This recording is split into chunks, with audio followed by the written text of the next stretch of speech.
मुंबई की चिलचिलाती धूप और ट्रैफिक के शोर के बीच बिजली अपने ही धुन में मगन थी। सड़क किनारे खड़े होकर वो अपने फोन के फ्रंट कैमरे में देखकर अजीब गरीब चेहरा बना रही थी। बैकग्राउंड में एक ट्रेन गाना बज रहा था और वो पूरी ऊर्जा के साथ अपनी रील बना रही थी। दुनिया भर में जाए, उसे बस अपने फॉलोअर्स के लिए कंटेंट चाहिए था। हे गाइस, तो आज हम मुंबई की सबसे भयंकर गर्मी में और मेरा मेकअप निरंतर आइसक्रीम बन चुका है। उसके कैमरे में आंख मारते हुए कहा, लेकिन तभी उसके पीछे वाली सुनसान गली से जोरदार बैंड की आवाज आई। उसकी उछल पड़ी। उसका हाथ उसका फोन हवा से छूटते बचा। उसने घबराकर पीछे मुंह कर देखा। कैमरे का लेंस काफी चालू था। स्क्रीन पर साफ रिकॉर्ड हो रहा था कि शहर का सबसे कुख्यात माफिया जगतवार सिंह एक आदमी के सीने में गोली उतार सीधी चीजें दीवार पर उड़े उसी पल जब तक वार की खूंखार नजरें सीधे मिस्टी पर पड़ी। मिस्टी की सांस हलक में अटकी। रील का शोक एक सेकंड में मौत के खौफ के में बदल गया। वो वहां से अपनी जान बचाकर भागी, लेकिन इसका चेहरा जगता वर्ग के आदमियों ने देख लिया था। कुछ घंटों बाद शहर के पुलिस कमिश्नर ने केबिन में एक भारी सन्नाटा पसरा था। सामने कुर्सी पर देवांश बैठा था। उसकी मुद्रा एकदम कठोर थी। चेहरे पर कोई भाव नहीं। आंखें किसी ठंडी झील जैसे साफ तो खतरनाक। ब्लैक टर्टनेक शर्ट और डार्क पैंट्स में वो किसी परछाई जैसा लग रहा था। वो एक्स स्पेशल फोर्सेस का सबसे खतरनाक एजेंट था। अब वो एक प्राइवेट सिक्योरिटी कॉन्ट्रैक्टर था। उसके पीस सुनकर बड़े बड़े बिजनेसमैन के पसीने छूट जा रहे थे। ये कोई आम लड़की नहीं है देवांश। कमिश्नर ने एक फायर टेबल पर खिसकाते हुए कहा, जो देवांश का पुराना मेंटर भी था। ये जगतावार सिंह के खिलाफ इकलौती गवाही है। पुलिस महकमे में जब तक वर्ग एक खबरी बैठे हैं, मैं इसे पुलिस प्रोटेक्शन में नहीं रख सकता। जब तक कोर्ट में हियरिंग नहीं होती, इसे जिंदा रखना तुम्हारी जिम्मेदारी है। दिमाग से फाइल को छुए बिना ही अपनी ठंडी आवाज में कहा, मैं कोई नैनी नहीं हूँ कमिश्नर। मेरा काम लोगों को मारना या हाई प्रोफाइल एक्स कंस्ट्रक्शन है। किसी सोशल मीडिया की कीड़े को पालना नहीं। ये एक ऑर्डर है देवांश। कमिश्नर ने सख्ती से कहा, इसे अपने उस सीक्रेट सेफ हाउस में रखो जहां परिंदा भी पर न आ सके।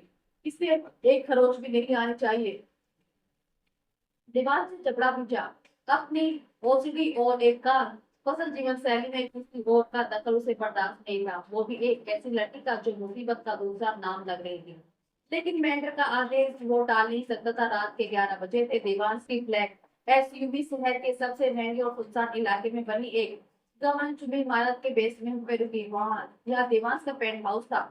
एक ऐसा टिला इसमें बैटरी सिक्योरिटी बुलेट मास्क और हथियारों का खंजरा था।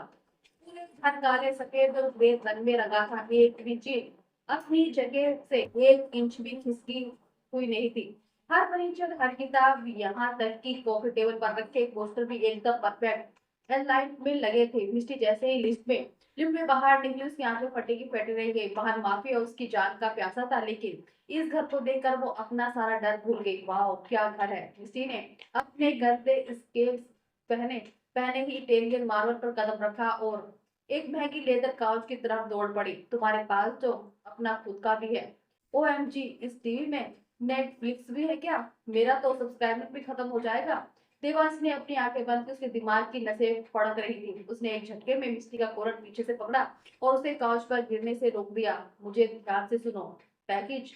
देवांश की आवाज किसी बर्फीले तूफान जैसी थी। मेरा नाम मिस्टी है। ये पैकेज क्या होता है? उसने चिढ़कर कहा, मेरे लिए तुम सिर्फ एक टारगेट हो जिसे मुझे जिंदा रखना है। देवांश ने उसे घूरते हुए कहा, ये घर एक लग्जरी रिसोर्ट नहीं, एक जेल है। मेरे नियम साफ है। तुम उस सोफे पर सोओगे। तुम मेरी किसी भी चीज को हाथ नहीं लगाओगे। तुम इस घर में कोई शोर नहीं करोगे। और सबसे जरूरी बात, तुम मुझे हमेशा 5 फुट की दूरी बनाकर रखोगी, समझी? मिस्टी ने उसे ऊपर से नीचे तक देखा। एक पल के लिए वो साथ थे, फिर अचानक हंस पड़ी। तुम रोबोट हो क्या? तुम्हारे अंदर कोई सेब तो नहीं डालता यार? थोड़ा चिल करो। वैसे खाने में क्या है? मुझे जोरों की भूख लगी है। देवांश समझ गया कि ये लड़की उसके मानसिक संतुलन का सबसे बड़ा इम्तिहान लेने वाली है। अगले कुछ दिन देवांश के लिए किसी नर्क से कम नहीं थे। अगर नर्क का कोई चेहरा होता तो देवांश के लिए वो 5 फुट 4 इंच की एक झल्ली लड़की थी, जो हर वक्त बकवास करती रहती थी। उन दोनों का एक ही घर में रहना ऐसा था जैसे किसी ने एक ही पिंजरे में एक साथ खूंखार बांध और एक शोर मचाने वाले तोते को बंद कर दिया हो। उन दोनों की रूटीन, उनकी आदतें, उनका वजूद एक दूसरे से पूरी तरह टकराता था। देवांश की सुबह 4 बजे शुरू होती थी, वो भी बिना किसी अलार्म के। उसकी बायोलॉजिकल क्लॉक किसी सिविक्स घड़ी से ज्यादा सटीक थी। 4 बजते ही उसकी आंखें खुल जाती। कोई आलस नहीं, कोई करवटें बदलना नहीं, वो सीधा उठता, एक कोल्ड शावर लेता और अपने दिन की शुरुआत करता। उसके लिए घर का वो सन्नाटा ही इसकी शांति थी। वो 2 घंटे तक इंटेंस वर्कआउट करता। उसका वर्कआउट कोई नॉर्मल जिम वाला रूटीन नहीं था।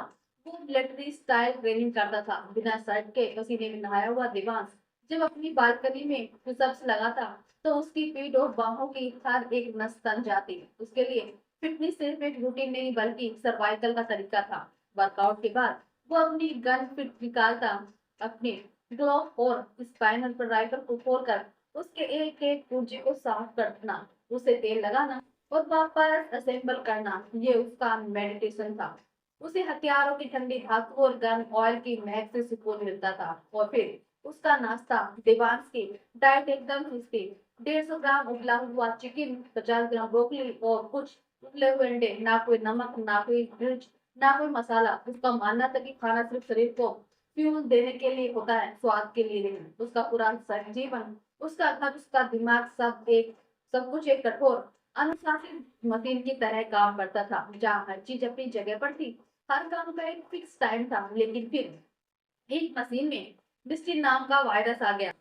दूसरी तरफ मिस्टी, वो तो जैसे एक चलता फिरता तूफान थी जिसे रोकने का कोई बटन ही नहीं था। देवांश का दिन जब आधा खत्म हो चुका होता था तब दोपहर के 12 बजे मिस्टी की सुबह होती थी।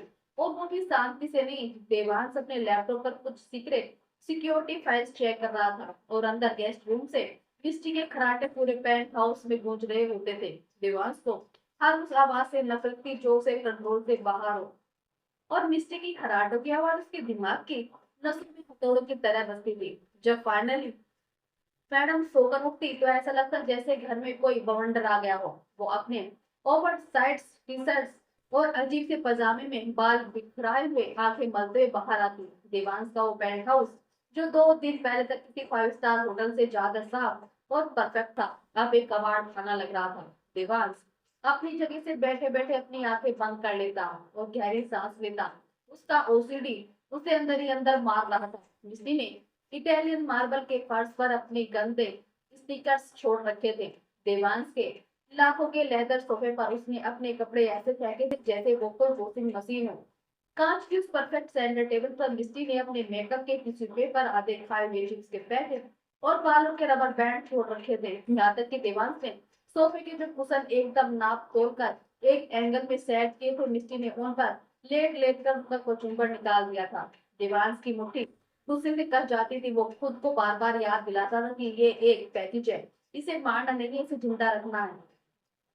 एक दफा देवांश किचन में अपना वही बोरिंग खाना बना रहा था। उसने एक प्लेट में एकदम उबली हुई हरी ब्रोकली, थोड़ा सा उबला हुआ चिकन और कुछ उबली सब्जियां रखी थी। उसने प्लेट को डाइनिंग टेबल पर एकदम सेंटर से रखा, कांटा और छुरी बिल्कुल समांतर रखे थे। तभी मिस्टी अपने पजामे को खींचते हुए बालों का एक अजीब सा जुड़ा बनाए हुए डाइनिंग एरिया में आई। वो चौपाई लेते हुए कुर्सी पर धम से बैठ गई, जिससे टेबल थोड़ी हिल गई और दीवान का सेट किया हुआ कांटा अपनी जगह से 1 इंच खिसक गया। दीवान की नजर उस कांटे पर गई, फिर मिस्टी पर। उसका जबड़ा टाइट हो गया। मिस्टी ने आंखें खोलकर अपने सामने रखी प्लेट को देखा। उसकी नींद अचानक उड़ गई। उसने एक बहुत ही गंदा सा मुंह बनाया, जैसे किसी ने उसके सामने जहर परोस दिया हो। ओह, ये क्या है? मिस्टी ने अपनी उंगली से ब्रोकली को ऐसे धकेला जैसे वो कोई जिंदा कीड़ा हो। खाना है? दीवार से बिना उसकी तरफ देखे अपनी प्लेट से एक पीस उठाया और चबाने लगा। उसकी आवाज में कोई इमोशंस नहीं था, एकदम फ्लैट और कोल्ड। किसी ने अपनी आंखें चौड़ी की। इसको खाना कहते हैं? सीरियसली मिस्टर रोबोट, मैं ये घास फूस नहीं खा सकती।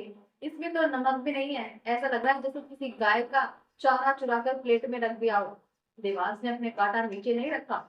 उसने बस अपनी ठंडी डार्क आंखों से मिस्टी को घूरा। ये हाई प्रोटीन डाइट है, शरीर के लिए जरूरी है, बकवास बंद करो और खा लो।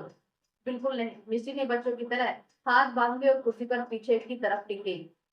मैं कोई बीमार पेशेंट नहीं हूँ जो ये उबला हुआ कचरा खाऊं। मुझे पिज्जा चाहिए, वो भी एक्स्ट्रा चीज और पेपरोनी वाला, या फिर बर्गर मंगा लो। कुछ नहीं तो यार कम से कम एक मैगी ही बना दो, तुम्हारे इस करोड़ों के घर में एक पैकेट मैगी का भी नहीं है। कैसी झट जिंदगी जी रहे हो तुम। देवांश अपनी जगह पर एक मूर्ति की तरह बैठा रहा, उसके चेहरे की एक मांसपेशी भी नहीं हिली। उसने मिस्टी के इस पूरे ड्रामे को ऐसे इग्नोर किया जैसे वहां कोई है ही नहीं। उसने बहुत ही शांत लेकिन खतरनाक अंदाज में कहा, इस घर में डिलीवरी अलाउड नहीं है। बाहर जगतावर के आदमी तुम्हें ढूंढ रहे हैं, कोई पिज्जा बॉय तुम्हें तुम्हारे एक्स्ट्रा चीज के साथ मौत की होम डिलीवरी दे जाएगा, और वो कचरा साफ करना पड़ेगा। इसलिए खाना है तो खाओ, वरना भूखी मरो, मुझे कोई फर्क नहीं पड़ता। मिस्टी का मुंह फुलाकर गया। उसे लगा कि थोड़ी जिद करने पर ये आदमी पिघल जाएगा, या कम से कम झुंडाकर कुछ अच्छा खाने को दे देगा। लेकिन दीवान दीवार से बात करने जैसा था। मिस्टी का पारा भी अब भारी हो चुका था, और वैसे भी अपनी जिंदगी से फ्रस्ट्रेट थी। और अब वो ये बिना इमोशंस वाला खड़ूस आदमी से खास लेट जैसा खाना खिला रहा था। तुम सच में साइकोपेथ हो, मिस्टी ने बड़बड़ाते हुए कहा। उसने चिढ़कर प्लेट को थोड़ा आगे खिसका दिया। तुम्हारे अंदर कोई फीलिंग्स नाम की चीज है कि नहीं? एकदम पत्थर के बने हो। दीवान से बिना जवाब दिए कुछ नहीं कहा, उसने अपना खाना जारी रखा। उसका इग्नोर करना मिस्टी को और ज्यादा ट्रिगर कर रहा था। वो हमेशा से अटेंशन चाहने वाली लड़की थी, और ये आदमी उसे ऐसे ट्रीट कर रहा था जैसे वो कोई बेजान फर्नीचर हो। किसी ने गुस्से में अपने ट्रैक पैंट की जेब से अपना फोन निकाला। उसने फ्रंट कमरा ऑन किया और वीडियो रिकॉर्डिंग चालू कर दी। देवांश ने कन्फो से उसे देखा लेकिन कुछ बोला नहीं। हे गाइस, मिट्टी ने एकदम लाउड और ड्रामेटिक आवाज से बोलना शुरू किया। उसने फोन का कैमरा ऐसे पकड़ा था कि बैकग्राउंड में देवांश साफ नजर आ रहा था। तो आप लोग हमेशा पूछते थे ना कि मेरी लाइफ में कोई लड़का क्यों नहीं है, तो देख लो, मैं अभी इस ऐसे खड़ूस बोरिंग और साइकोपैथिक आदमी के साथ फंस गई हूँ जो स्माइल करने के साथ पैसे मांगता है। मिस्टी कुर्सी से उठी और फोन को पकड़े हुए देवांश के चारों तरफ घूमने लगी। देवांश का खाना जबान अचानक धीमा हो गया। उसके दिमाग की कोई नस चेतावनी दे रही थी, लेकिन वो शांत रहा। गाइस, सीरियसली ये इंसान नहीं है, मिस्टी कान में देखते हुए जोर जोर से बोल रही थी, ताकि दिमाग को हर एक शब्द साफ सुनाई दे। ये सुबह 4 बजे उठता है भूतों की तरह। घर को ऐसे बना रखा है जैसे कोई हॉस्पिटल का आईसीयू है। और इसका खाना भाई साहब, ये मुझे गाय भैंसों वाला चारा खिला रहा है। मुझे तो डर है कि कहीं रात में सोते हुए ये मेरे गले में कोई चाकू ना घुसा दे। ये बंदा एकदम फुल और सीरियस किलर वाइब देता है। अचानक सन्नाटा छा गया। दिमाग ने अपना कांटा टेबल पर रखा। कांटे के स्टील और कांच के टेबल के टकराने की क्लिक की आवाज इतनी तेज और डरावनी थी कि मिस्टी की बकवास बीच में ही रुक गई। देवांश का सिर धीरे से उठा। उसकी वो काली खूंखार आंखें नीचे मिस्टी पर आकर टिक गई। उन आंखों में कोई गुस्सा नहीं था, कोई भड़ास नहीं थी, बस एक ऐसा ठंडा पत्ता जो किसी की भी रूह कपा दे। अगले पल देवांश अपनी कुर्सी से उठा। उसकी मूवमेंट इतनी तेज, इतनी स्मूथ थी कि मिस्टी को पीछे हटने का मौका ही नहीं मिला। इससे पहले कि मिस्टी कुछ समझ पाती या अपना फोन नीचे रख पाती, देवांश आगे बढ़ा। उसने एक झटके में मिस्टी के हाथ से फोन छीना और उसे स्विच ऑफ करके टेबल के दूसरे कोने पर फेंक दिया। ए, क्या कर रहे हो तुम? मिस्टी चिल्लाई। लेकिन देवांश ने कोई जवाब नहीं दिया। उसने डाइनिंग टेबल की नीचे वाली एक दराज खींची। दराज खुलने की खटकी आवाज आई। देवांश ने अंदर से एक मोटा सिल्वर कलर का डेस्कटॉप का रोल निकाला। मिस्टी की आंखें डेस्कटॉप को देखकर फटी की फटी रह गई। ये क्या है? तुम पागल हो गई हो क्या? दूर रहो मुझसे। मिस्टी ने पीछे मुड़कर भागने की कोशिश की, लेकिन वो एक्स स्पेशल फोर्सेस के एजेंट से कहां बच सकती थी। देवांश ने बस एक कदम आगे बढ़ाया और पीछे से मिस्टी की टी शर्ट का कॉलर पकड़कर उसे एक झटके में अपनी तरफ खींचा। छोड़ो मुझे, तुम सच में साइको है। हेल्प, कोई बचाओ। मिस्टी जोर जोर से चिल्लाने लगी और हाथ पैर मारने लगी। देवांश के चेहरे पर रत्ती भर भी कोई भाव नहीं था। वो एकदम मशीन की तरह काम कर रहा था। उसने मिस्टी को घसीट कर उसके महंगे लेदर के सोफे की तरफ धकेला। मिस्टी धम से सोफे पर गिरी। इससे पहले कि वो उठकर भागती, देवांश ने उसके दोनों हाथ पकड़े। मिस्टी पूरी ताकत से छटपटा रही थी, लेकिन देवांश की लोहे जैसी पकड़ के सामने उसकी ताकत चीटी जैसे। देवांश ने एक ही झटके में उसके दोनों हाथों को पीछे की तरफ घुमाया। ट्रैक्टर की खुलने की तेज आवाज पूरे हॉल में गूंजी।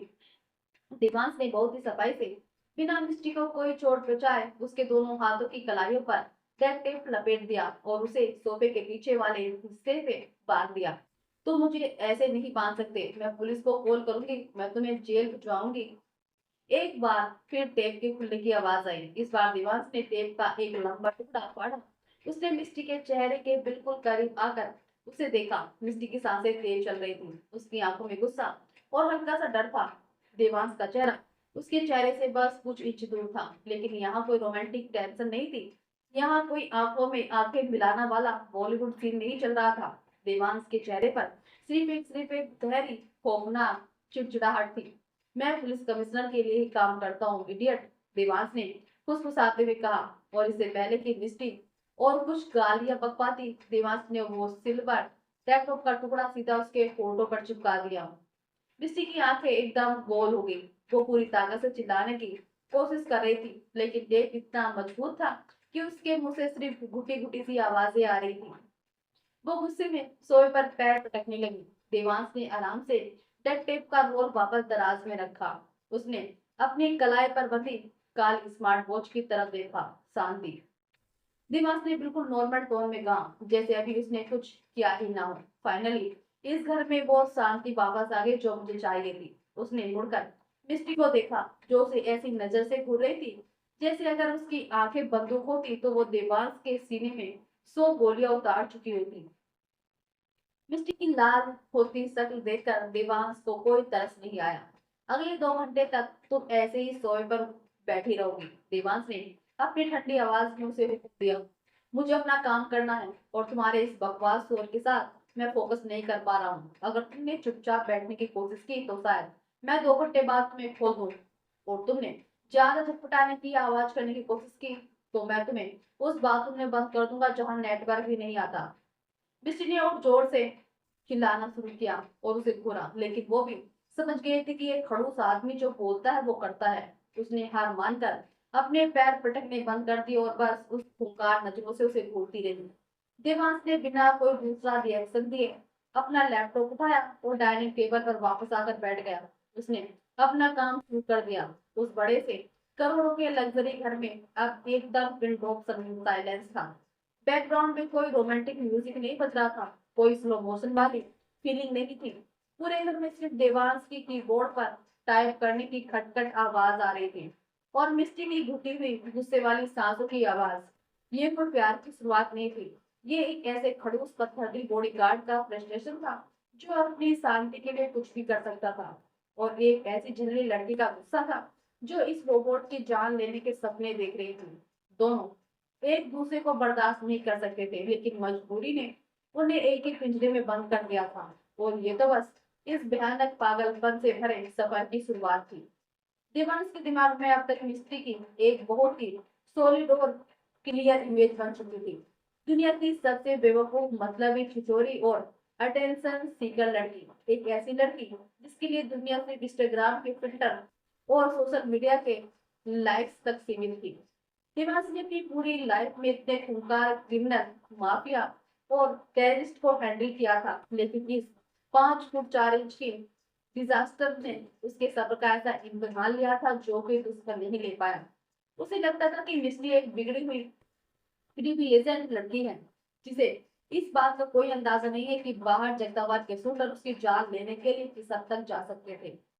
देवांश के लिए निश्चित ही में सिरदर्द थी, एक ऐसा पैकेज जिसे वो जल्द से जल्द कोर्ट में डिलीवर करके अपनी शांत लाइफ में वापस जाना चाहता था। लेकिन देवांश ये भूल गया था कि दिन के उजाले में लोग जो चेहरे पहनते हैं वो अक्सर उनके असली चेहरे नहीं होते। इंसान की असलियत, उसके सबसे गहरे घाव और उसका असली दर्द हमेशा रात के उस भयानक अंधेरे में ही बाहर आता है, जब दुनिया सो रही होती है और इंसान खुद से भाग नहीं पाता। उस रात के करीब 2 बज रहे थे। मुंबई शहर की वो गगनचुंबी इमारतें बाहर अपनी पीली और सफेद रोशनियों से चमक रही थी, लेकिन देवांश के इस 40वें माले के लग्जरी पेंट हाउस में एकदम उठने वाला गहरा सन्नाटा पसरा रहा था। देवांश की नींद वैसे भी बहुत कच्ची थी। सालों की मिलिट्री ट्रेनिंग और कॉम्बैट जोन में रहने की वजह से वो कभी चैन की नींद नहीं सो पाता था। हल्की सी आहट भी उसे जगाने के लिए काफी होती थी। उसे प्यास लगी। वो अपने मास्टर बेडरूम से बाहर आया। उसने ब्लैक ट्रैक पैंट और एक डार्क ग्रे टी शर्ट पहन रखी थी। घर में सिर्फ मून लाइट और दूर शहर की रोशनियों का हल्का सा उजाला आ रहा था।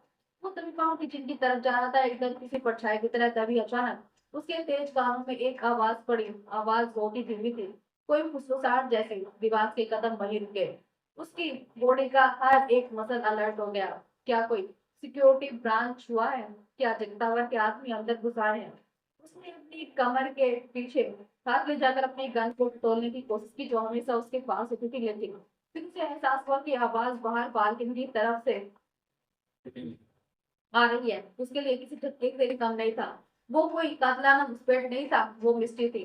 वो मिस्टी जो दिन भर पूरे घर में बंदरों की तरह चलती थी और जोर जोर से हंसती थी और उसकी नाक में दम करके रखी थी। लेकिन इस वक्त वो मिस्टी वहां नहीं थी। बालकनी के उस ठंडे फर्श पर एक ओवर साइड हुडी पहने मिस्टी घुटने मोड़कर बैठी हुई थी। वो बालकनी के कोने में एकदम सिकुड़ कर बैठी थी, जैसे कोई डरा हुआ छोटा बच्चा छिपने की कोशिश कर रहा हो। उसका फोन उसके कान से लगा हुआ था। रात के इस अंधेरे में सोते उसके फोन की स्क्रीन की रोशनी उसके चेहरे पर पड़ रही थी और दीवान साफ देख सकता था कि मिस्टी का चेहरा आंसू से पूरी तरह भीगा हुआ था। वो पूरी तरह कांप रही थी। उसने अपना एक हाथ अपने मुंह पर बहुत जोर से दबा रखा था, ताकि उसके रोने की या सिसकियों की एक भी आवाज गलती से भी घर के अंदर ना जाए। वो नहीं देखी। दीवान वही दीवार के पास भूत बनकर खड़ा रहा। उसकी नजरें मिस्टी पर टिकी थी। सर प्लीज, प्लीज मेरी बात सुन लीजिए। मिस्टी की आवाज इतनी लाचार, इतनी टूटी हुई और कांपती हुई थी कि देवांश को लगा जैसे किसी ने इस आवाज का गला घोट दिया हो। ये वो लाउड और कॉन्फिडेंट आवाज बिल्कुल नहीं थी जो रोज उससे पिज्जा मांगती थी। फोन के उस पार जो भी था, वो शायद मिस्टी को बहुत बुरी तरह डांट रहा था या इग्नोर कर रहा था, क्योंकि मिस्टी की सिसकियां और तेज हो गई थी। उसने अपने मुंह पर रखा हाथ और कस लिया। सर मैं जानती हूँ, मुझे पता है कि मैं डिफॉल्टर हूँ और मेरी ईएमआई 3 महीने में बाउंस हो रही है। मिस्टी बहुत ही मुश्किल से सांस लेते हुए बोल रही थी, लेकिन प्लीज मुझे बस 1 महीने का टाइम और दे दें। मैं बैंक का सारा लोन ब्याज के साथ चुका दूंगी। मैं कहीं से भी अरेंज कर लूंगी प्लीज। सामने वाले ने शायद कुछ बहुत ही कड़वा कहा, क्योंकि मिस्टी ने अपनी आंखें कसकर बंद कर ली थी और अपना सिर पीछे दीवार पर दे मारा। सर, मकान मालिक ने मुझे घर से निकाल दिया है। मिस्टी अब अगला लगभग गिड़गिड़ा रही थी। उसकी आवाज में एक अजीब सा खौफ था। मेरा सारा सामान सड़क पर पड़ा है। मेरे पास सच में रहने का कोई जगह नहीं है। मैं अभी किसी के रहम पर यहाँ रुकी हूँ। मेरे पास कुछ भी नहीं बचा है सर। लेकिन प्लीज मेरे पापा के इलाज के लिए गिरवी रखते हुए उस छोटे से घर को नीलाम मत कीजिए। मेरे पापा की आखिरी निशानी है वो। अगर वो चला गया तो मैं सच में मर जाऊंगी। प्लीज ऐसा मत करो। देवांश की सांसें जैसे वहीं अटक गई। वो अपनी जगह पर पूरी तरह से फ्रीज हो गया था। उसने सीने में एक ऐसा भारीपन महसूस हुआ था जो उसने किसी गोली लगने पर भी महसूस नहीं किया था। फोन शायद कर चुका था। मिस्टी का हाथ नीचे गिर गया। फोन फर्श पर पड़ा था। उसने अपना चेहरा अपने दोनों घुटनों के बीच छिपा लिया था और अब वो खुद को रोक नहीं पाई। वो फूट फूट कर रो रही थी, लेकिन अब भी उसने अपने मुंह को अपने ही हाथों से दबाया हुआ था, ताकि सिसकियों का शोर देवांश को ना जगा दे। उसके कंधे पूरी तरह से कांप रहे थे। वो पूरी तरह से हर एक लेवल पर टूट चुकी थी। देवांश अंधेरे में खड़ा उसे देख रहा था। उसके दिमाग में वो लॉजिकल सिस्टम जो हर इंसान को सिर्फ एक थ्रेट या टारगेट की तरह स्कैन करता था, आज पहली बार बुरी तरह क्रैश हो रहा था। उसके दिमाग में पिछले 3 दिनों के सारे फ्लैशबैक चलने लगे। मिस्टी का वो जोर जोर से हंसना, उसका वो फालतू के जोक्स मारना, उसका वो मुझे परवाह नहीं वाला एटीट्यूड। दिवांश जिसे इस लड़की का पागलपन समझ रहा था, जिसे वो उसकी बेवकूफी और छिछोरेपन मान रहा था, वो असल में उसका सर्वाइकल मैकेनिक्स था। दिवांश को अब समझ आ रहा था कि ये लड़की सोशल मीडिया की दीवानी नहीं थी। ये लड़की अपनी बर्बाद जिंदगी अपने सिर पर लूटते रहो कर्ज, बेघर होने के खौफ और अपने पापा की यादों के छिन जाने के डर से भागने की कोशिश कर रही थी। जब इंसान की जिंदगी में सब कुछ नर्क बन जाता है, जब उसे चारों तरफ से अंधकार और बर्बादी नजर आती है, तो वो या तो सुसाइड कर लेता है या फिर मिस्टी की तरह एक केयरफ्री और झल्ला मुखौटा पहन लेता है। मिस्टी जानती थी कि अगर वो एक पल के लिए भी रुकी, अगर उसने एक पल के लिए भी इस दर्द को खुद पर हावी होने दिया, तो वो बिखर जाएगी। इसलिए वो लगातार बकवास करती थी। इसलिए वो फालतू की रील्स बनाती थी, ताकि वो अपने दिमाग के उस खतरनाक सन्नाटे से बच सके। देवांश को पहली बार एहसास हुआ कि वो मिस्त्री को जज करने में कितनी बड़ी गलती कर रहा था। वो उसे कमजोर और बेवकूफ समझता था, लेकिन असल में रोज सुबह उठकर उस बर्बाद लाइफ के साथ अपने चेहरे पर वो झूठी और लाउड स्माइल चिपकाना दुनिया का सबसे मुश्किल काम था। ये लड़की कमजोर नहीं थी। ये उस हर उस आदमी से ज्यादा स्ट्रोक थी जिसे देवांश ने आज तक देखा था। तभी बालकनी में मिस्टी ने एक गहरी सांस ली, कांपती हुई सांस ली। लेकिन देवांश तुरंत अलर्ट हुआ। उसने देखा कि मिस्टी ने अपने दोनों हाथों से बहुत जोर से अपने चेहरे को रगड़ा। उसने अपने आंसू पोंछे। उसने अपने गालों पर दो तीन हल्के थप्पड़ मारे, जैसे खुद को वापस उसी झल्ली मिस्टी वाले करैक्टर में ला रही हो। दिवांश को पता था कि अगर मिस्टी ने उसे यहाँ देख लिया तो वो लड़की शर्म और सेल्फ रिस्पेक्ट टूटने की वजह से पूरी तरह कॉम्प्लेक्स हो जाएगी। दिवांश बहुत ही फुर्ती से बिना आवाज के वहां से हटा और सीधा किचन के अंदर चला गया। उसे जल्दी से फ्रिज का दरवाजा खोला और उसके सामने खड़ा हो गया, जैसे वो बहुत देर से वहीं कुछ ढूंढ रहा हो। फ्रिज की वो नीली सफेद फुल लाइट पूरे डार्क किचन में फैल गई और दिवांश के सीरियस चेहरे पर पड़ने लगी। कुछ ही सेकंड बाद मिस्टी की पैरों की क्लिक फ्लॉप आवाज फिर से होती हुई किचन तक आई। दिवांश ने मुड़कर उसकी तरफ नहीं देखा, वो फ्रिज के अंदर ही देखता रहा। मिस्टी किचन के एंट्रेंस पर आकर खड़ी होगी। देवांश अपनी आंखों के कोनों से उसे देख सकता था। उसकी आंखें सुनकर एकदम लाल हो चुकी थी।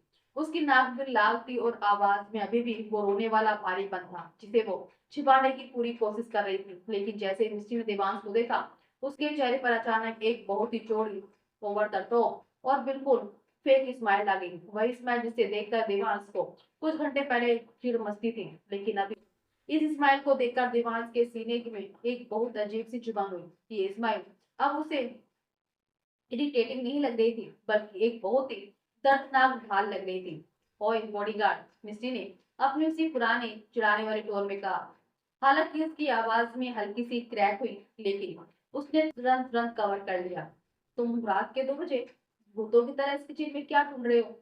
मिस्टी अंदर आई और किचन के काउंटर पर हाथ रखकर खड़ी हो गई। वो बिल्कुल ऐसे एक्ट कर रही थी जैसे कुछ हुआ ही ना हो। तुम्हारे इस बोरिंग फ्रिज में तो एक आइसक्रीम तक नहीं है यार। मिस्टी ने अपने पुराना वाला ड्रामा चालू किया। ना कोई चॉकलेट, ना कोई कोल्ड ड्रिंक, सिर्फ उबली हुई सब्जियां और वो अजीब सा पानी। कसम से यार मिस्टर रोबोट, इतनी झंड जिंदगी कर रखी है ना तुमने अपने की, देखकर ही रोना आ जाए इंसान को। कभी तो इंसान बन जाया करो। दिवांश ने धीरे से फ्रिज का दरवाजा बंद किया। किचन में वापस अंधेरा छा गया। सिर्फ हॉल की हल्की सी मून लाइट आ रही थी। देवांश धीरे से मुड़ा। उसने मिस्टी की तरफ देखा। मिस्टी अभी भी मुस्कुरा रही थी। वो मुस्कुराते हुए उसे घूर रही थी, उसे चैलेंज कर रही थी कि वो वापस उसे कोई ताना मारे या उसे चुप रहने को कहे। मिस्टी को आदत थी कि देवांश उसे डांटेगा, लेकिन इस बार देवांश ने कुछ नहीं कहा। वो बिल्कुल खामोश रहा। उसकी वो डार्क इंटेंस आंखें मिस्टी के चेहरे पर टिकी थी। वो लाल सिजी हुई आंखों को देख रहा था, जो झूठी मुस्कान के पीछे छिपने की बेकार कोशिश कर रही थी। वो उस गहरे समुंदर, उस खौफ और उस लाचारी को देख पा रहा था जो मिस्टी ने अपने इस जोकर वाले मुखौटों के पीछे बड़ी सफाई से दफना रखा था। देवांश को लगा कि अगर उसने अभी इस लड़की को कुछ भी उल्टा कहा तो ये लड़की यही कांच की तरह बिखर जाएगी। उसने अपनी नजरें मिस्टी की आंखों से नहीं हटाई। उसने बिना एक भी शब्द बोले किचन काउंटर से एक साफ कांच का गिलास उठाया। उसने वाटर प्यूरिफायर से उसने एकदम ठंडा पानी भरा। मिस्टी थोड़ी कंफ्यूज हो गई। वो इंतजार कर रही थी कि देवांश उसे बकवास बंद करो या जाकर सो जाओ बोलेगा, लेकिन देवांश कुछ नहीं बोल रहा था। देवांश ने वो पानी का गिलास उठाया और बिल्कुल शांति से बिना कोई एक्सप्रेशन बदले मिस्टी के सामने कर दिया। पानी। देवांश की आवाज में हमेशा वाली वो चिपती हुई शक्ति नहीं थी आज। आवाज अभी भी गहरी और ठंडी थी, लेकिन उसमें एक बहुत अजीब सा ठहराव था। तुम्हारी आवाज सूख रही है। मिस्टी की वो झूठी स्माइल एक पल के लिए लटका गई। वो एकदम ब्लैंक हो गई। उसे समझ नहीं आया कि इस रोबोट आदमी को अचानक क्या हो गया है। वो तो उम्मीद कर रही थी कि ये उसे डांटेगा और वो पलटकर इसे गालियां देगी या इस तरह उसका दिमाग डिस्ट्रैक्ट हो जाएगा। लेकिन देवांश का ये साथ बर्ताव, ये उस पानी के गिलास को उसकी तरफ बढ़ाना, ये मिस्टी के बाहर की चीज थी। मिस्टी ने थोड़ी झिझक के साथ अपने कांपते हुए हाथों से वो गिलास पकड़ लिया। दीवार ने जब गिलास छोड़ा तो उसकी उंगलियों के बीच छिपा लिया और वो खुद को रोक नहीं पाई। वो फूट फूट कर रो पड़ी। हल्की से मिस्टी की ठंडी उंगलियों से टच हुई। मिस्टी ने गिलास पकड़ा, नजरें झुकाई और एक सांस में पूरा पानी पी गई। पानी पीने के बाद उसने गिलास वापस काउंटर पर रख दिया। थैंक्स, मिस्टी ने बिना ऊपर दिखे बहुत ही धीमी और असली आवाज में कहा। वो वहां एक सेकंड और नहीं रुकी। वो तुरंत मुड़ी और तेज कदमों से वापस अपने गेस्ट रूम की तरफ चली गई और अंदर से दरवाजा लॉक कर लिया। देवांश वहीं उसी डार्क किचन में खड़ा रहा। उसका हाथ अभी भी काउंटर पर रखा था, उस रहा। उस अंधेरे में उस 2 मिनट के इंटरेक्शन ने देवांश के अंदर कुछ ऐसा बदलाव किया था जो अब कभी वापस पहले जैसा नहीं होने वाला था। जो लड़की कल तक उसके लिए एक सिरदर्द थी, वो अब एक ऐसा रहस्य बन चुकी थी जिसे वो सॉल्व करना चाहता था। और देवांश को पता था कि जब वो किसी चीज को प्रोटेक्ट करने की ठान लेता है तो फिर वो किसी भी हद तक जा सकता है। मिस्टी को अभी पता नहीं था, लेकिन वो रोबोट अब उसका सबसे खतरनाक रक्षक बनने वाला था। अगले दिन सुबह का माहौल कुछ ज्यादा ही तनावपूर्ण था। देवांश को कमिश्नर से खबर मिली थी कि जगतावर के आदमी शहर का चप्पा चप्पा छान रहे हैं और वे शायद सेफ हाउस के इलाके तक पहुंच चुके हैं। दीवान जख्मी ग्लोक 19 गन टेबल पर रखकर उसमें गोलियां लोड कर रहा था। मिस्टी जो बोर हो चुकी थी वहां ही और बिना सोचे समझे टेबल पर रखी एक और लोडेड गन को उठा लिया। वाह, ये असली है क्या? बहुत भारी है यार, इसे नीचे रखो। दीवान की आवाज किसी बम की फटे जैसी थी। मिस्टी घबरा गई और गन उसके हाथ से फिसल कर जमीन पर गिर गई। शुक्र था कि सेफ्टी लॉक ऑन था, लेकिन देवांश का पारा 7वें आसमान पर पहुंच गया। वो एक झटके में आगे बढ़ा। उसने मिस्टी के दोनों कंधे पकड़े और उसे जोर से पीछे दीवार से हटा दिया। उसकी मजबूत पकड़ से मिस्टी की हड्डियां दुखने लगी। देवांश का चेहरा मिस्टी के चेहरे से बस कुछ इंच की दूरी पर था। उसकी सांसें तेज चल रही थी और आंखों में खतरनाक आग थी। तुम एक नंबर की इडियट हो, देवांश गुर्राया। तुम्हें अंदाजा भी है कि तुम क्या कर रही हो? बाहर लोग तुम्हारी बोटी वोटी काटने के लिए घूम रहे हैं और तुम्हें यहाँ गन से खेलने का मजाक सूझ रहा है। तुम्हारी जिंदगी का कोई मोल नहीं है क्या तुम्हारे लिए? हर बार की तरह मिस्टी इस बार चुप नहीं रही। उसने कोई डर नहीं दिखाया, इसके बजाय उसने अपनी पूरी ताकत से देवांश को धक्का दिया। हालांकि देवांश अपनी जगह से एक इंच भी नहीं हिला। मिस्टी की आंखों से अचानक आंसू छलक पड़े। गुस्से और सालों के दबे हुए दर्द का बांध टूट गया। हाँ, हूँ मैं इडियट। मिस्टी उस पर चीख पड़ी। उसकी आवाज पूरे हॉल पे गूंज गई।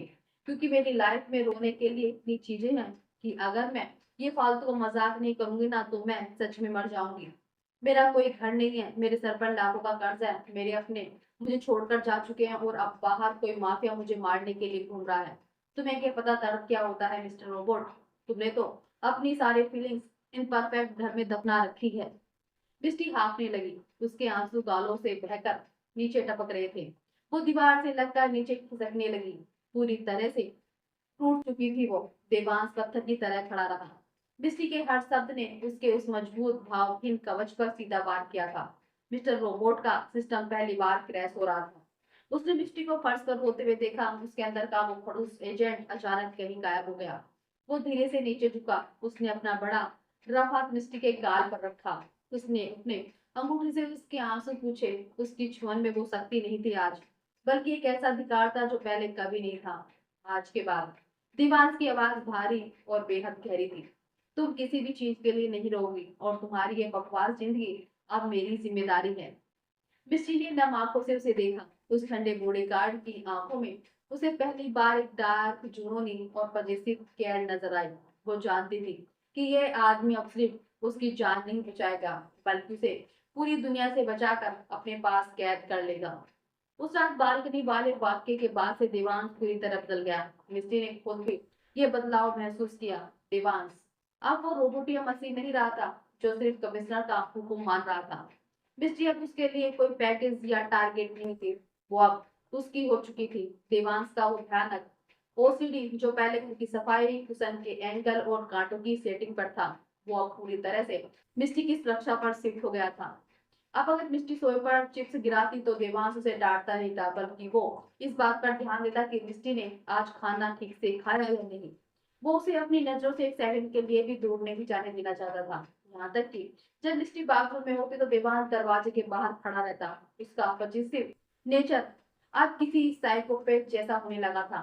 चीजें तब अपने सबसे भयानक रूप में सामने आए जब 2 दिन बाद जगतावर के आदमियों ने फाइनली उस सीक्रेट पेंट हाउस को ट्रैक कर लिया। रात के ठीक 3 बज रहे थे। पूरा घर गहरे अंधेरे और सन्नाटे में डूबा था। तभी अचानक एक हल्की सी बीप की आवाज आई। ये बाहरी सिक्योरिटी अलार्म था जिसे हैक करने की कोशिश की जा रही थी। दीवांश की आंखें झटके से खुली। वो अपने मास्टर बेडरूम में था। बिना एक भी सेकंड बर्बाद किए वो अपने बिस्तर से उठा। उसने अपनी गन उठाई और सीधे मिस्टी की कमरे की तरफ भागा। मिस्टी गहरी नींद में थी। देवांश ने दरवाजा खोला, सीधा बिस्तर के पास गया और मिस्टी को एक ही झटके में बाहों में उठाकर खड़ा हो गया। क्या क्या हुआ? मिस्टी घबराकर चिल्लाई। उसकी नींद अभी भी पूरी तरह से खुली नहीं थी। चुप रहो और मेरे साथ चलो। देवांश की आवाज में एक ऐसा खतरनाक बर्फीलापन था जिसने मिस्टी की रूह कांपा दी। देवांश से घसीटते हुए लाइब्रेरी की तरफ ले गया, जहां एक खुफिया दरवाजे के पीछे उसका सेफ रूम था। एक ऐसा कमरा जो पूरी तरह से टाइटेनियम और ब्लूट प्रूफ स्टील से बना था। उसने मिस्टी को अंदर धकेला। मिस्टी डर से कांप रही थी। बाहर से दरवाजा तोड़ने की भारी आवाजें आने लगी थी। देवांश, वो लोग आ गए हैं ना, तो पुलिस को फोन करो। तुम अकेले मत जाओ। मिस्टी ने रोते हुए देवांश की टी शर्ट पकड़ ली। देवांश ने मिस्टी के दोनों हाथ पकड़े और उसे सेफ रूम की ठंडी दीवार से हटा दिया। बाहर मौत खड़ी थी, लेकिन देवांश की डार्क खूंखार आंखों में सिर्फ मिस्टी का चेहरा था। उसने मिस्टी के चेहरे को अपने दोनों हाथों से जकड़ा। उसकी पकड़ इतनी मजबूत थी कि मिस्टी हिल भी नहीं पा रही थी। मुझे ध्यान से सुनो। दीवान की आवाज एक बाहरी गुर्राहट जैसी थी। तुम इस कमरे से बाहर नहीं आओगे। चाहे तुम्हें बाहर गोलियों की आवाज आए, चाहे मेरे मरने की आवाज आए, तुम दरवाजा नहीं खोलोगी, समझी? लेकिन देवांश, इससे पहले कि मिस्टी कुछ और बोल पाती, देवांश अचानक झुका और उसने अपने होठ मिस्टी के होठों पर रख दिए। ये कोई फिल्मों वाला सॉफ्ट और प्यारा किस नहीं था। ये एक बेहद डार्क, खुरदरा और अधिकार से भरा हुआ चुंबन था। देवांश उसे ऐसे चूम रहा था जैसे वो उस पर अपनी मोहर लगा रहा हो, जैसे वो दुनिया को बता रहा हो कि ये लड़की उसकी है। मिस्टी की सांसें रुकी। उसके शरीर में तरलता दौड़ने लगा। देवांश ने अपने होंठ हटाए, लेकिन अपना माथा मिस्टी के माथे से टिकाए रखा। उसकी सांसें मिस्टी के चेहरे पर पड़ रही थी। तुम मेरी हो मिस्टी, देवांश ने फुसफुसाते हुए कहा, और उसकी आवाज में एक पागलपन वाला जुनून था। और मेरी चीज को छूने की हिम्मत मौत भी नहीं कर सकती। उसने एक झटके में दरवाजा बंद किया और मिस्टी उस अंधेरे सेफ रूम में अकेली रह गई। अगले आधे घंटे तक मिस्टी ने उस कमरे के अंदर बैठे बैठे जो आवाज सुनी थी, वो किसी नर्क के साउंड ट्रैक जैसी थी। बाहर गोलियों की बौछार हो रही थी, सांस फूलने की भयानक आवाजें आ रही थी और आदमी की दर्दनाक चीखें गूंज रही थी। मिस्टी ने अपने कान बंद कर लिए और वो वहीं जमीन पर बैठकर रोती रही। उसे लग रहा था कि देवांश मारा जाएगा। साथ हथियारबंद लोगों के सामने एक अकेला इंसान कैसे टिक सकता है? लेकिन वो भूल गई थी कि देवांश इंसान नहीं था, वो मौत का देवता था। जब बाहर एकदम सन्नाटा छा गया, तो सेम रूम का दरवाजा क्लिक की आवाज के साथ खुला। मिस्टी डर के मारे पीछे खिसकी, लेकिन दरवाजे पर देवांश खड़ा था। उसका चेहरा खून से सना हुआ था। उसकी ग्रे टी शर्ट अब लाल हो चुकी थी, लेकिन उसकी आंखों में अभी भी वही शैतानी चमक थी। उसने अकेले ही उन 7 हथियारों को ना सिर्फ मारा था, बल्कि उन्हें बेरहमी से काट डाला था।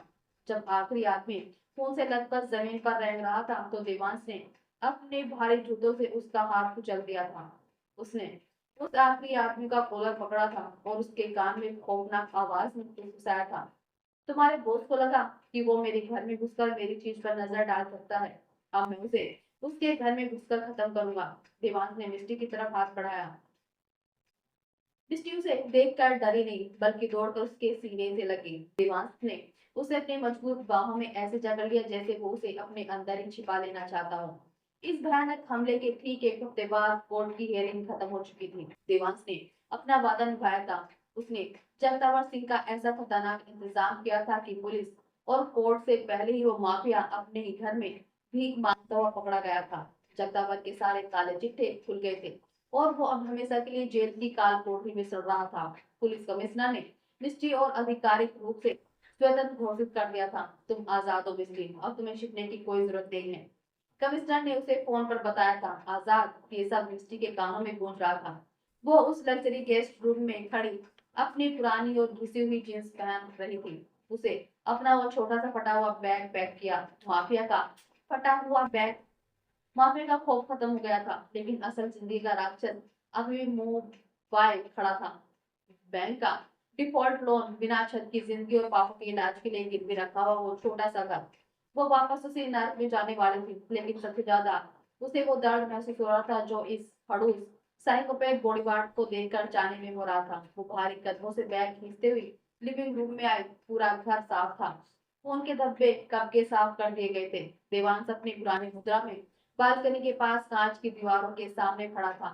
वही ब्लैक टर्टल ब्लैक शर्ट, वही डार्क पैंट्स और वही सीधा खतरनाक पोस्चर।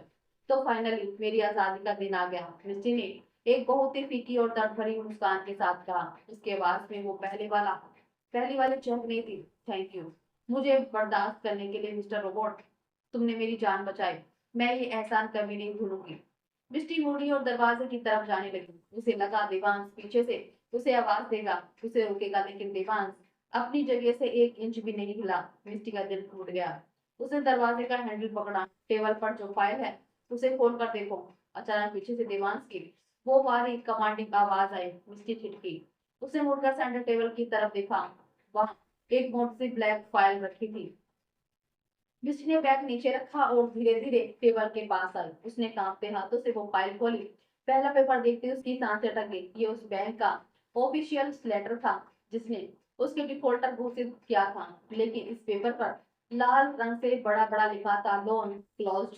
मिस्टी ने जल्दी से पन्ने पलटे। अगले पन्ने पर उसके मकान मालिक का एनओसी था, जिसमें लिखा था कि उसका सारा बकाया चुका दिया गया है और अब वो प्रॉपर्टी मिस्टी के नाम पर है। उसके पापा के इलाज के लिए जो पैसे चाहिए थे वो सारे बिल एडवांस में पेड हो चुके थे।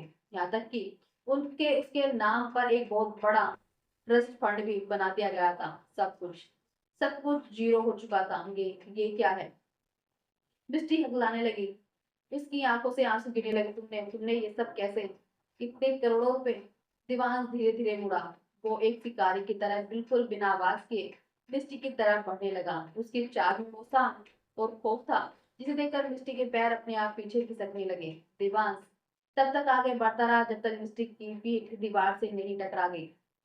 देवांश ने अपने दोनों हाथ मिस्टी के सर के दोनों तरफ दीवार पर टिका दिए। उसने मिस्टी को पूरी तरह से पिंजरे में कैद कर लिया था। मैंने तुमसे कहा था ना।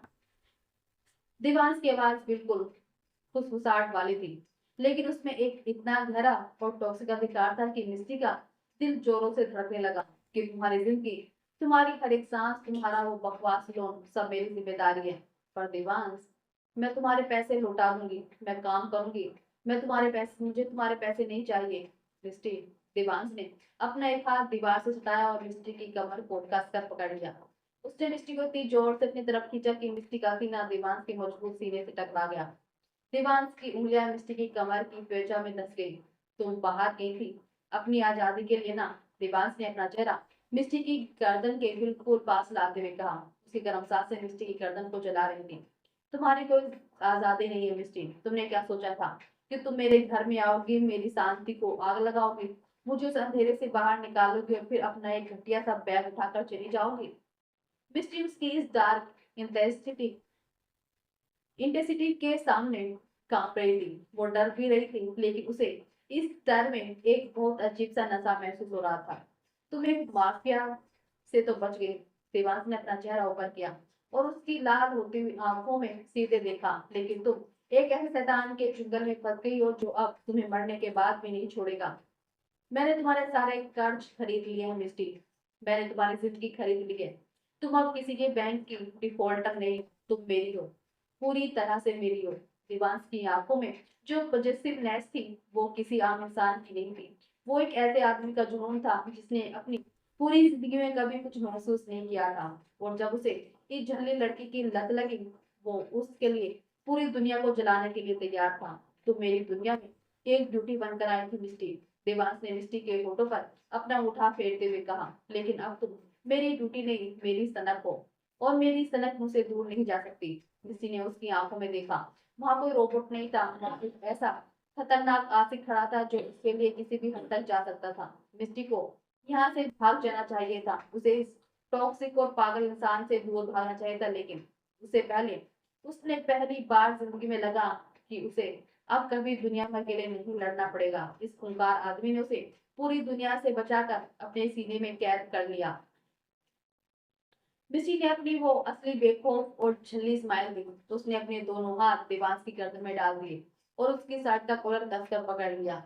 ठीक है मिस्टर सन की बॉडीगार्ड, मिस्टी ने उसे चुनौती देते हुए कहा। मुझे तुम्हारे इस महंगे जेल में रहने की कोई आदत नहीं है, लेकिन एक शर्त है। इस बोरिंग फ्रिज में मेरी फेवरेट पिस्ता आइसक्रीम हमेशा होनी चाहिए, वरना मैं तुम्हें कोर्ट में घसीट लूंगी। देवांश की आंखों का वो खतरनाक पागलपन अचानक शांत हुआ। उसके साथ पत्थर जैसे होठों पर पहली बार एक हल्की सी बहुत ही डार्क मुस्कान आई।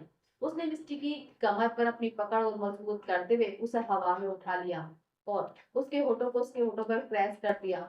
जो तुम चाहो मेरी छल्ली, दीवार तुझे चूमते हुए कहा।